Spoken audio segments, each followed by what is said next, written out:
A religião surgiu desde o tempo de Moisés e a separação dos sacerdotes, onde o povo levava até os sacerdotes suas ofertas pelo pecado e culpa, e os sacerdotes oravam e intercediam pelo povo, numa forma de religar o povo a Deus. Tenha em mente que a palavra religião vem do latim que significa religar ou voltar a ligar.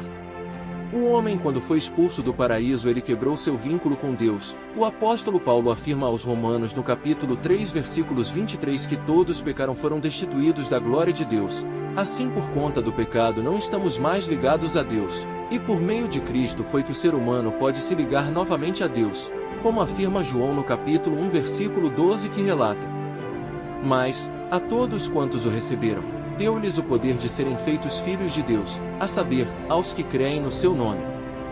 Contudo, há cerca de 2023 anos após Cristo vir à Terra como homem, a religião tomou uma nova direção, onde o ego, a busca por saber mais que o outro, placas de denominações, linhas de pensamentos, a busca pelo estrelato, templos luxuosos. Porém notamos que em parte a religião tem algumas raízes do mestres da lei do tempo de Cristo, onde colocam fardos pesados, pregam um evangelho que eles próprios não vivem o que pregam. Mas o que Cristo deixou de religião? Qual a placa de denominação é a verdadeira? É a Assembleia ou a Universal ou quem sabe a Presbiteriana, ou talvez a Deus é Amor? Não, Cristo não deixou uma placa, um nome, um local. Pelo contrário, no livro de João capítulo 4 versículo 23, Cristo diz: Mas a hora vem, e agora é, em que os verdadeiros adoradores adorarão o Pai em espírito e em verdade, porque o Pai procura tais que assim o adorem.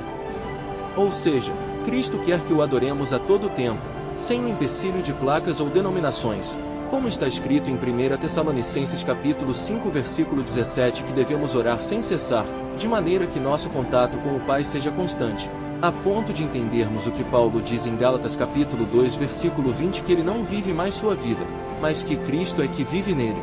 Desta forma conseguiremos entender a real e a verdadeira religião que Cristo deixou, sendo ela pura e imaculada para com Deus e Pai. É esta: visitar os órfãos e as viúvas nas suas tribulações, e guardar-se da corrupção do mundo, como está escrito no livro de Tiago capítulo 1 versículo 27. Quando Cristo fala de visitar os órfãos e as viúvas, está se referindo a um povo que anda em sofrimento, onde não tem que os sustentem, não tem uma perspectiva de vida e de um futuro melhor, que por algum motivo está esquecido pela sociedade, tendo em vista que as viúvas do tempo de Cristo não poderiam trabalhar, passariam fome, e por consequência seriam pedintes, da mesma forma que os órfãos iriam pelo mesmo caminho da humilhação.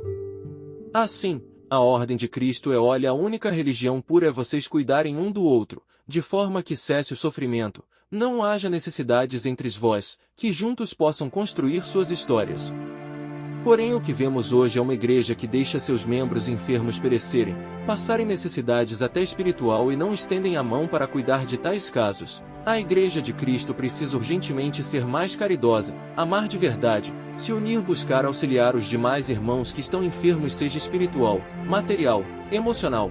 Precisamos nos dedicar aos nossos irmãos. Só assim o mundo irá nos identificar como servos de Cristo, como o próprio Cristo relata no livro de João capítulo 13 versículo 35 que: Nisto todos conhecerão que sois meus discípulos, se vos amardes uns aos outros. Que Cristo lhe dê sabedoria e discernimento para que possa cuidar de seus irmãos necessitados. A paz de Cristo esteja em teu coração.